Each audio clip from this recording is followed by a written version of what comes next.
There are three huge emotions that are confidence killers, but the good news is that you can change these emotions by taking your thoughts captive. You have the power to turn fear, comparison, and inaction into bold confidence. Here's how.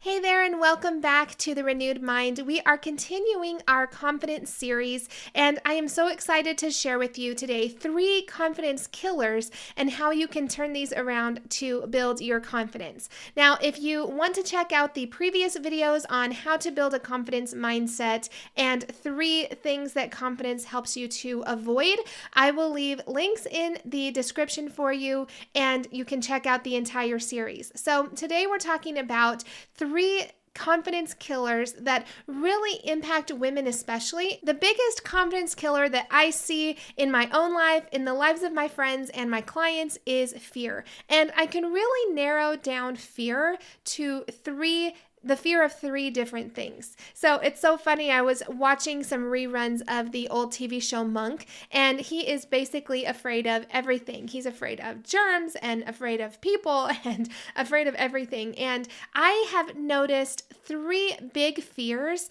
that end up really killing our confidence. And the first is fear of failure. So if you are human, you have probably struggled with a fear of failure. And so what I want to remind you is, in order to take hold of something, you are going to have to let go of being comfortable. People usually want to avoid failure, but they still want success, right? And if you talk to any successful person out there, whatever field that their success is in, what you're going to discover is they failed their way to success. So imagine that woman at your church that is just super strong in their Bible study. They have no problem reading through the Bible in a year. They have great Bible study time. It looks like they're just really involved in their Bible. Their Bible is just used. You can tell it's loved and used. If you ask them, what they're going to tell you is that there were many, many years before that they struggled with their Bible study, where they struggled being consistent in their prayer time. They failed their way to success. And the same is true in any area of your life. If you are losing weight or having success in the business arena, if you study successful people, what you're going to find is that they failed so many times before they succeeded. And so if you realize that you're going to have to let go of being comfortable, you're going to have to let go of this fear of failure in order to see confidence and in order to see success, you are going to be on your way to having a more confident mindset. The second area of fear that I see so often is the fear of criticism. And this can be a hard one because most of us are people pleasers. We want to please other people. We want other people to like us or to approve of what we're doing. And this is definitely a hurdle that you have to jump. But honestly, I think it's a hurdle that once you change your mindset about criticism, it becomes much easier to jump over this fear. So the fear of failure is a harder one to get over, and some of the other confidence killers that we're going to talk about are difficult to get over. But the fear of criticism, once you switch your thinking, it becomes way easier to let go of this fear. So I have found this true in my own life. Whenever I was having children, my first child, I was really trying to listen to all the advice and the techniques and all of the parenting tips that were coming my way. And I finally realized that no matter what I did, there would always be criticism. So I decided to go to God's Word, to go to a few trusted advisors, and really make my parenting decisions based on that small, limited amount of information and advice. Now, whenever you realize that no matter what you do, No matter how great of a project that you do, or what kind of a volunteer project that you run, or a retreat that you handle, or a presentation that you give, there is always going to be criticism. I heard a quote, and I don't have the records of who said it originally, and the quote says, "You will never be criticized by someone who is doing more than you. You will only be criticized by someone doing less."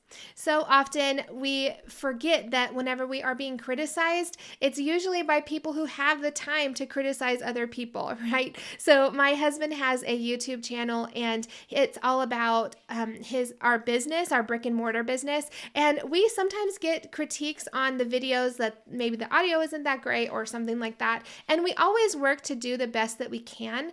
But we also realize that the comments that are created are by people who don't have YouTube channels, or who don't have videos that are out there that are being filmed outside, or things like that. So what you have to remember is that people are always going to have critiques and criticism of you, whether it's in your parenting or your YouTube videos out on the farm. Whenever you just switch that thinking to say, there's always going to be criticism, it's something I'm always going to have to deal with. So at the end of the day, I want to create something that is true to what God is calling me to do and my purpose in Him. So whether that is parenting a child or creating videos out on the farm, you have to decide at the end of the day that yes, you're going to have criticism, but it's going to be there no matter what. You could have the best video ever, and you're still going to get criticism for it. So once we realize that it doesn't matter what we create, that there's always going to be criticism, once you can shift your thinking to accept that,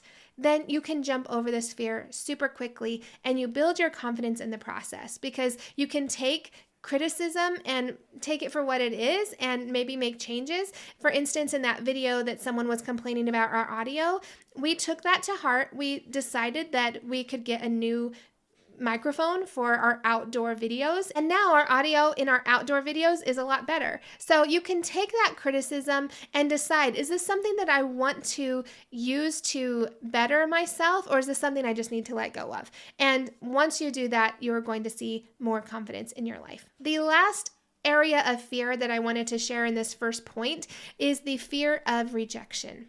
So this really kind of piggybacks on the fear of criticism, but we have to let go of the need to be accepted by everyone.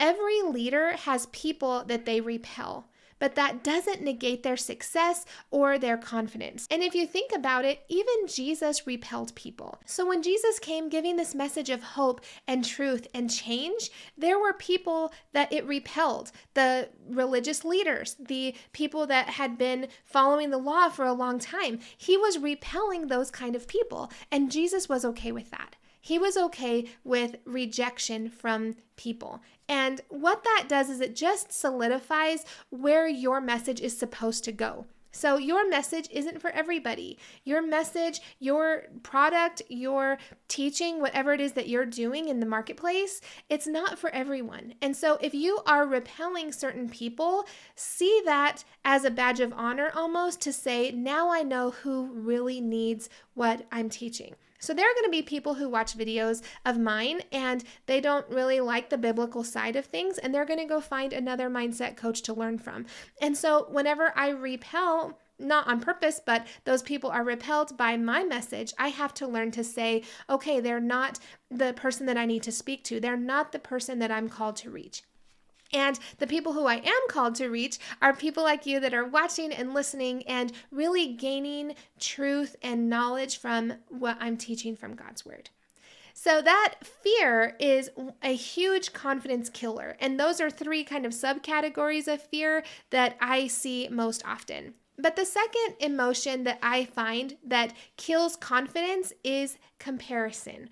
And there's also 3 levels of comparison that I want to share pretty quickly so this video doesn't go too long. But the first is comparison with others. Obviously, this is the kind of comparison that we all think about, and it is comparing ourselves to the people around us. Maybe people who we think are better than us, or even people who we think aren't as far along in their journey as we are. When you compare yourself with other people, it kills your confidence, because what you're doing is basing your confidence on something that is shakeable, something that is really topsy-turvy. And so whenever you want to build a strong, confident mindset, and if you watch the video from last week about building a confidence mindset, then you'll remember that I shared that you have to build your confidence on something that is immovable. So if you base your confidence on the number on the scale, or the number in your bank account, or the person that you saw in the line at the grocery store,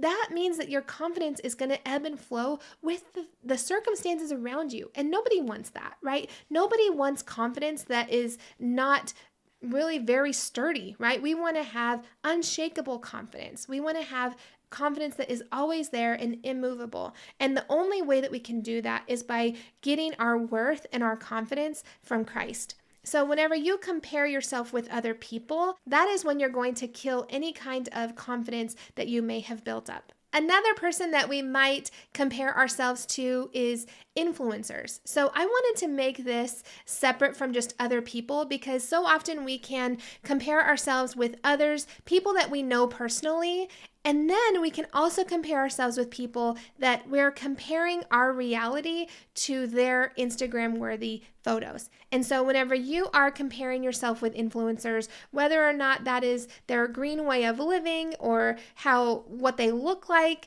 or even how they are showing up online, if you're comparing yourself to an influencer, realize that you're not seeing the reality of who they are. Now, there are even a lot of influencers that try to look very authentic, and there's actually a term out there called curated authenticity. So that means that there are people out there who are wanting to look relatable and make mistakes on purpose to try to look relatable to you. That is the world that we're living in right now, ladies. So realize that whenever Instagram is fine and social media is fine, but realize that we can't compare ourselves to that.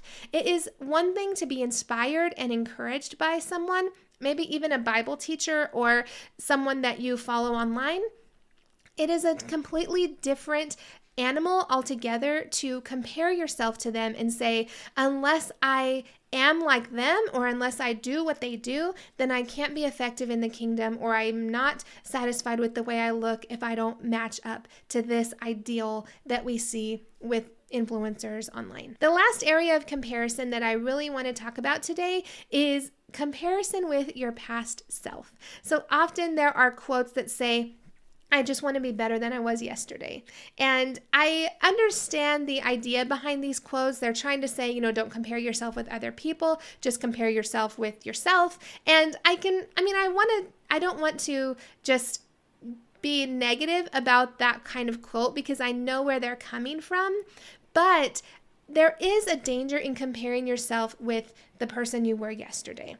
And the reason I say that is because often women think that whenever they're working on their goals or their success, that it's a linear line from point A to point B. They think that it's just going to be a straight line from one place to the next. And that's just not true. It's not factual at all. So when you study success and growth and progress, what you're going to find is, instead of it being a linear line from point A to point B, it looks more like a staircase. So there's growth, and then there's kind of a plateau, and then there's growth and a plateau. And often it can even look like a mountain range where it goes up and down and up and down. And eventually you get to the goal that you have. But if you are comparing yourself with who you were yesterday, and you had a great day yesterday and today you're not doing so great, that can be a confidence killer. So what we have to do is just let go of comparison completely and say, I am where I am today. I'm going to be present in today and do the things that God has called me to do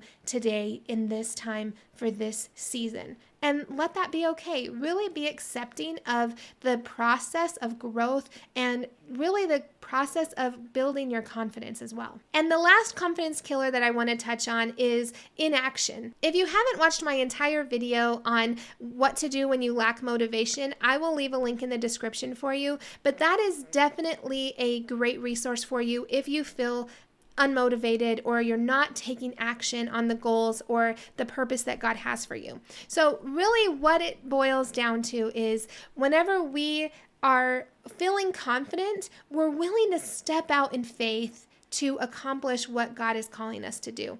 If you are hesitant in your actions, if you are really allowing inaction to be part of your life, what you're doing is kind of pulling back that confidence because you're allowing yourself time to think about all the negative things that could come up in regards to taking action. So let me just break it down in an example for you. If you grab a banana as part of your lunch and there's no hesitation about that, your brain automatically thinks, oh, there's no worry here. There's no danger here. But if you are stepping up to speak in a presentation and you're hesitating, your brain automatically goes into overdrive and says, why is she hesitating? Is there danger somewhere? And then your brain goes into overdrive to try and keep you safe, to try and keep you comfortable. And that small point of hesitation ends up causing you to have less confidence because you're letting your brain kind of go crazy instead of taking your thoughts captive. You're allowing your brain to go into this fight or flight mode